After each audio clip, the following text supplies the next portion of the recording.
Atención. En la inmensa minoría, comunicación telefónica. Como les decía, está en línea el secretario de la Economía Social y dirigente del movimiento Evita. Emilio, ¿cómo está? Reinaldo 7K, se lo saluda en Radio con vos. ¿Qué tal? ¿Cómo te va, Reinaldo? Bueno, primera pregunta. ¿Por qué del acto de hoy? Que hay sectores que fuertemente en las redes lo critican, hacen un acto cuando perdieron las elecciones el domingo. No, sí. Mira, cuando perdimos las elecciones con Néstor, al poco tiempo estábamos haciendo la cancha de Atlanta. Digamos. Una semana después estamos haciendo una cancha. Pero en este caso no tiene que ver con eso, porque nosotros lo convocamos. ¿Hola? Sí, escucho, sí, claro.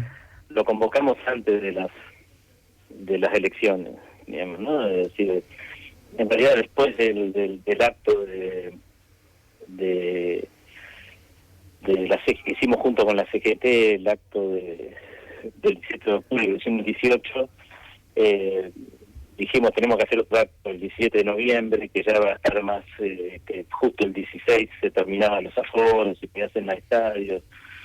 Empezamos a ver si lo hicimos en la cancha, en la calle. Bueno, después de la convocatoria enorme que tuvimos el 17, dijimos hagámoslo en la calle, hagámoslo en la plaza, y así empezó el acto. Después se fueron sumando sectores y hoy es un acto del conjunto del frente, pero en realidad empezó como una iniciativa para hacer un acto en la militancia después del acto que habíamos hecho el 17 de octubre, pero lo convocamos antes de la elección, no sabíamos cómo iba a ser la elección. ¿No? Y después han escrito montones de cosas sobre el acto, pero el acto es esto. Un día, desde el día de la militancia, y le fuimos a plantear al presidente que el acto, y le pareció bien, y le fuimos a plantear que es el orador, porque creo que el 18 nos quedamos con gusto a poco en cuanto a los oradores, digamos que no pudimos más oradores. Ya se había normalizado la CGT, que es otro elemento importante, y se construyó una mesa de unidad. Entonces, junto con la mesa de unidad, como a plantearle de que él sea el único orador del acto. Emilio, muchos ven en el acto también una suerte de empoderamiento que le dan las organizaciones sociales y la CGT al presidente ante las críticas que vienen de sectores del kirchnerismo claramente vinculados a la vicepresidenta. ¿Es correcta esa lectura? No es correcto. Lo primero que hicimos cuando salimos de hablar con el presidente, empezar a hablar con Máximo, con Guado, sobre todo, para que hacerlo juntos, porque vimos eso, porque apenas salimos de ahí, ya estaban los titulares de los medios estaban diciendo y la verdad que no tiene nada que ver, porque dentro del espacio de unidad de la CGT también están los sectores, que hay sectores que políticos que vienen de más cercanos a Alberto, otros más cercanos a Massa y otros más cercanos a Cristina, ¿no? Pero no, enseguida, y bueno, y tuvimos buena recepción también, y el acto fue creciendo. Hoy la cámpora y el conjunto y el frente está movilizando, ¿no? Los intendentes también están movilizando. Pero no es eso, sino que sí es darle fuerza al presidente, por supuesto. En un sistema presidencialista uno siempre intenta darle fuerza al presidente. Eso lo tiene que hacer desde el oficialismo hasta la oposición, teóricamente. En Argentina no es así, pero bueno. Uno tiene que tratar de que el presidente tenga las mejores condiciones posibles para poder sentarse a negociar y desarrollar en las mejores condiciones su tarea, ¿no? Emilio, si tiene que hacer un balance sintético, el oficialismo perdió en la elección nacional, remontó en provincia de Buenos Aires, pero también perdió en algunos distritos muy importantes, Córdoba, Santa Fe, Entre Ríos, más allá de los que ya tenía la oposición. ¿Cuál es la explicación? ¿Por qué fue este revés electoral? Bueno, para nosotros la primera explicación es el tema socioeconómico, es decir, el tema de la situación social que estamos viviendo, digamos. Es el primer tema. Después uno puede decir el segundo tema, la pandemia, y después viene la política. Digamos, siempre el primer tema es digamos, ¿no? Es decir, y creo que, lo he dicho, digamos, que yo estoy de acuerdo con que los humildes y con que nuestro pueblo haya tomado la decisión de hacernos esta alerta, a través del voto, porque otras veces lo han hecho, estamos muy cerquita del 20 de diciembre, muchas veces lo han hecho de otra manera y se ha desestabilizado el país, y la desestabilización en general siempre la pagan los más humildes, nosotros lo hemos aprendido, ¿no? Ujú. Y entonces me parece muy bien que haya sido eso, y creo que fue una advertencia por la situación económica que estamos viviendo, que no es buena, y eso es lo que tenemos que resolver todos los años, ¿no? Ujú. ¿Hay posibilidad de recuperarse? ¿Cómo lo imagina? ¿Cómo imagina estos 2 años? Porque hay quien piensa que cerrar con el fondo puede generar condicionantes más fuertes todavía para recuperar a esos sectores que quedaron o en la pobreza o marginados en la cuestión económica.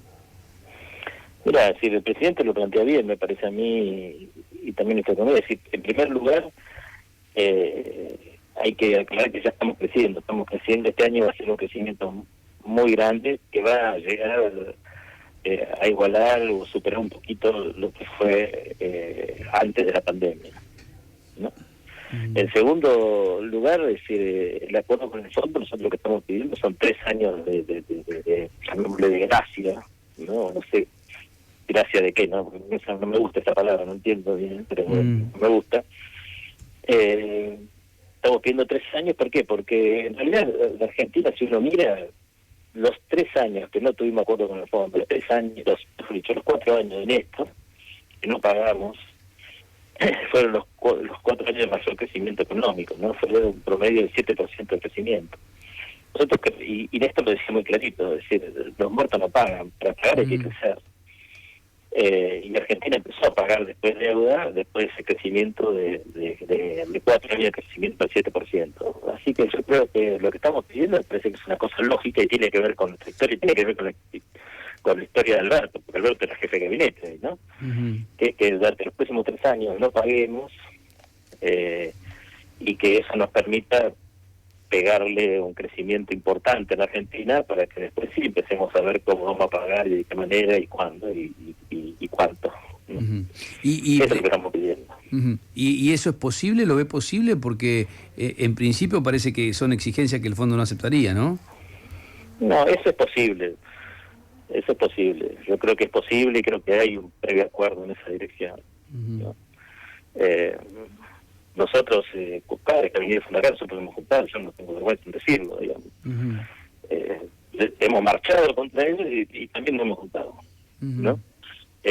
Y a veces no se entiende mucho esto que es el movimiento nacional y que es el peronismo, que tiene la capacidad de movilizar y decir no al fondo, no al pago de la deuda, y al otro día presentarse, ¿no? Yo siempre me acuerdo de Néstor, que el día que iba a venir el fondo me dice, Emilio, va a venir el fondo, yo los voy a recibir, se van a quedar ahí en la salita hasta que vos me esperás siempre, esperando más que vos, ¿no?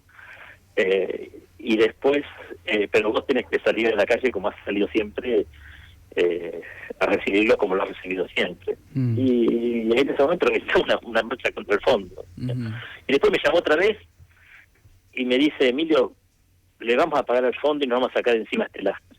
Te quiero avisar a vos antes. Y la verdad que yo me alegré. ¿Se entiende? ¿Cómo puede ser que el peronismo tenga todas esas facetas y que la militancia, hoy que estamos en la militancia, tiene todas esas facetas? Uno va por lo demás y después, por supuesto, que busca en la realidad lo mejor. Bueno, el presidente está haciendo lo mismo, digamos. Si no vamos a buscar el mejor acuerdo y estoy seguro que vamos a encontrar un buen acuerdo. Y la otra cuestión importante es que la vamos a plantear en el Parlamento, que es lo que dijo el presidente. Vamos a cumplir esto que dijimos, que el Parlamento es el que tiene que discutir la deuda, que es lo que está en la Constitución, ¿no? Emilio, me ha tocado hacer un trabajo en los últimos meses que me permitió recorrer el conurbano bastante. Y a eso lo complemento con una mirada a través de una nota que le hice a Mayra Arena, yo no sé si usted la conoce, es la militante que se hizo muy conocida por una charla TED diciendo que tienen los pobres en la cabeza. Te escucho muy bajito, se está yendo. Voy a ir a la pregunta entonces sin tanto prólogo.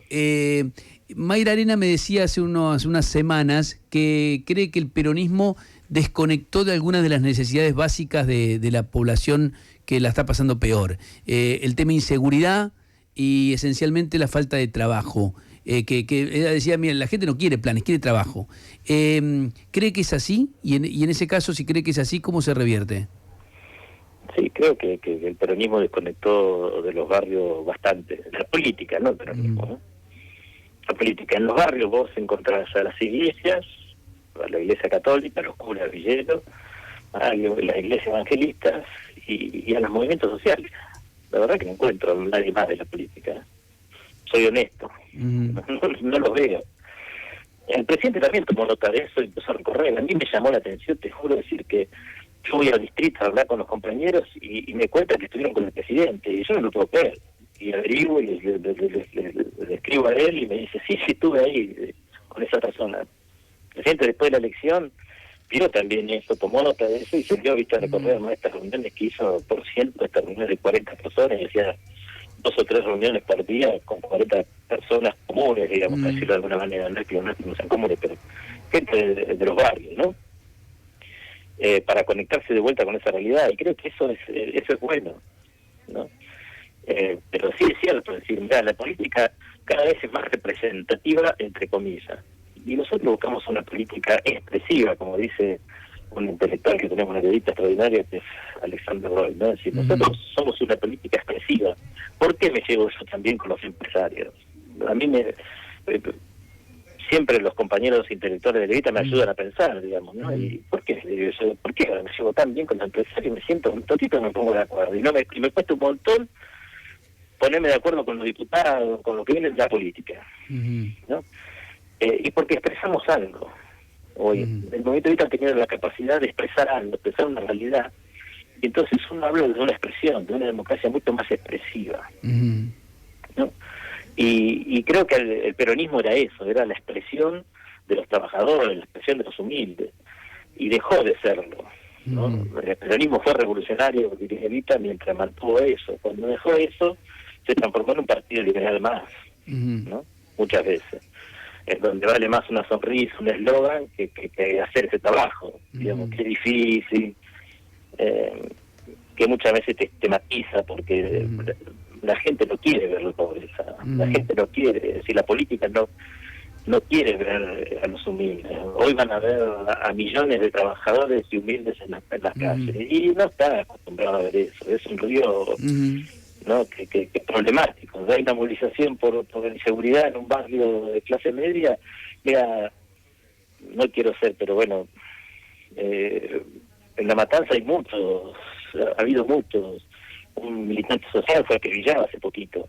Bueno, yo creo que una de las razones de la derrota tiene que ver con la desatención a eso. Los sectores más pobres son los que sufren más la inseguridad. Pero mira, yo estoy en una zona en donde están todos los boliches bailables, ¿viste? Yo veo la violencia de los pibes cuando salen de los boliches a los barrios humildes. No te estoy hablando de los boliches ahí en el Libertador, ¿no? De los boliches de por acá. Y es tremenda, y este fin de semana hubo tiroteo en 2 o 3 boliches en La Matanza. Es tremenda la situación, porque todo eso verán. Pero está bien, pero gobierna el peronismo ahí. Sí, no sé que gobierna el peronismo, ¿y qué tiene que ver? Y por eso no tengo que ser crítico. No, pero digo que no logra dar respuesta eficaz a eso. Y bueno, y eso es lo que hay que hacer, en todos los años, no me cabe la menor duda. Y la respuesta a eso es el trabajo. La solución también del problema de la seguridad también es el trabajo. Esos pibes de 15 años, 16 años que andan hoy choreando, y que en realidad ha aumentado mucho el suicidio. Yo también digo que se ha aumentado el suicidio social, porque esos pibes se terminan suicidando. Ese pibe tiene que ir a la escuela, ¿no? Y sus padres trabajando. Bueno, y eso no está siendo así. Ese es el gran drama argentino que hay que resolver. Y cuando vos le planteas esto al sector empresario, ¿quién puede estar en contra de esto? No, que ese es el gran drama, y el drama que hay que resolver. Y si te sentás en una mesa a discutir cómo lo hacemos, ¿no? Es decir, la primera pregunta, mira, cuando nos sentamos con la gente de IDEA, la primera pregunta que me hacían a mí, yo, que soy bastante tematizado con muchas cosas, no sé si más tematizado, yo sé verdad, muchas de las cosas que dicen pero más allá de eso, es decir, lo primero que me preguntaba es decir, ¿qué es antiempresario? Todos los empresarios. ¿Cómo que ser antiempresario? ¿Qué me está diciendo? La empresa es la organización del trabajo. Entonces puede ser capitalista, puede ser socialista, puede ser del Estado, puede ser de los trabajadores, pero necesitamos más empresas para resolver los problemas de la Argentina, necesitamos más trabajo. Y esa es la solución de los problemas, por ahí pasa la solución de los problemas, pero lo que nos sentamos en la mesa es resolver esos problemas, ¿no? Yo estoy convencido, estoy convencido que el presidente está muy convencido en esa dirección y va a poner mucho esfuerzo en esas cosas en los 2 años que quedan, ¿no? Emilio, gracias por atendernos, por charlar con nosotros. Gracias por llamarme, muchas gracias. Emilio Pérsico, secretario de Economía Social y dirigente del Movimiento Evita, uno de los convocantes